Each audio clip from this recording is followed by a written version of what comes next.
أعوذ بالله من الشيطان الرجيم சபிக்கப்பட்ட ஷைத்தானை விட்டு அல்லாஹ்விடம் நான் பாதுகாப்பு தேடுகின்றேன். وما كان لبشر أن يكلمه الله إلا وحيا أو من وراء حجاب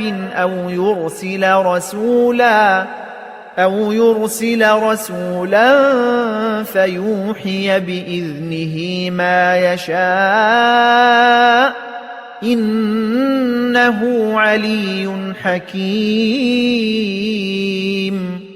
எந்த மனிதருடனும் அல்லாஹ் நேருக்கு நேர் பேசுவது இல்லை. ஆயினும் வஹியின் செய்கினையின் மூலமோ திரைக்கு அப்பாலிருந்தோ ஒரு தூதரை வானவரை அனுப்பி வைத்தோ அல்லாமல் நேரடியாக பேசுவதில்லை. அவர் அவனுடைய அனுமதி கொண்டு அவன் நாடுவதை அறிவித்து விடுகிறார்.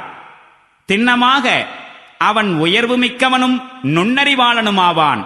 وَكَذَلِكَ أَوْحَيْنَا إِلَيْكَ رُوحًا مِّنْ أَمْرِنَا مَا كُنْتَ تَدْرِي مَا الْكِتَابُ وَلَا الْإِيمَانُ وَلَكِنْ جَعَلْنَاهُ نُورًا نَهْدِي بِهِ مَن نَّشَاءُ مِنْ عِبَادِنَا وَإِنَّكَ لَتَهْدِي إِلَى صِرَاطٍ مُسْتَقِيمٍ.